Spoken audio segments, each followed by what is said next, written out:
Praise the lord. ప్రభు అయినటువంటి యేసుక్రీస్తు నామములో మీ అందరికీ కూడా వందనాలండి. మరి దేవాతి దేవుడు మనకు అనుగ్రహించిన ఈ శ్రేష్టమైన సమయమును బట్టి ఆయనకు వందనాలు తెలియచేస్తూ, మరి మత్తయి సువార్త 5వ అధ్యాయము 3వ వచనాన్ని మరి ఈ సమయంలో ధ్యానిద్దామండి.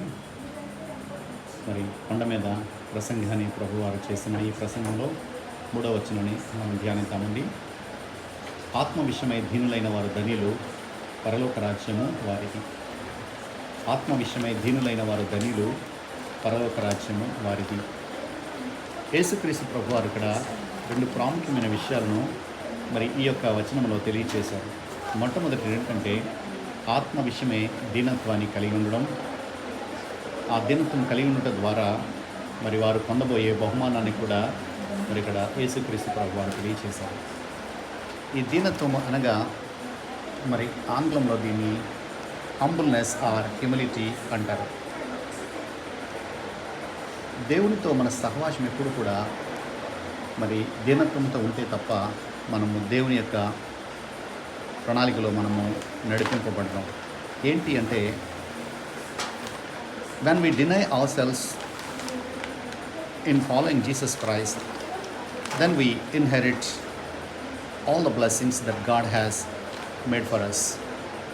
మనం ఉపేక్షించుకొని మరి దేవుణ్ణి మనము వెంబడిస్తే తప్ప మనము దేవుని యొక్క ప్రణాళిక ప్రకారం మనము జీవించలేము. ఆత్మ విషయమే దీనత్వం అనగా పరిపూర్ణంగా యేసుక్రీస్తు మీద ఆధారపడి, అంటే total సరెండరెన్స్ to our saviour God Jesus Christ. దేవునిలో అలాంటి స్థితి కలిగి ఉంటే తప్ప మనల్ని మనం ఉపేక్షించుకోవాలి, అంటే మనల్ని మనము తగ్గించుకోవాలి. మనం ఏ పని చేసినా క్రీస్తు మీద ఆధారపడి చేయాలి. అలాంటి జీవితాన్ని మనం కలిగి ఉన్నట్లయితే దేవుడు మన ద్వారా గొప్ప కార్యాలను చేస్తారు. ఎందుకంటే ఆయన నమ్మదగిన దేవుడు, ఆయన మాట ఇచ్చి నెరవేర్చే దేవుడై ఉన్నారు.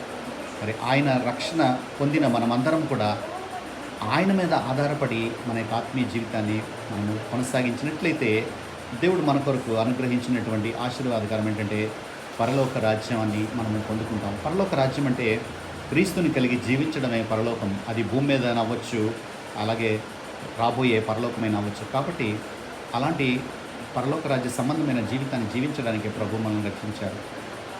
ప్రభువా, ఈ వాక్యాన్ని విన్న బిడ్డలందరినీ మీరు దీవించి ఆశీర్వదించి మీ పరలోకపు ఆయన ఆశీర్వాదాన్ని దయచేయమని యేసయ్య దివ్యనామములో వేడుకొంచున్నాం తండ్రి. ఆమేన్, ఆమేన్, ఆమేన్.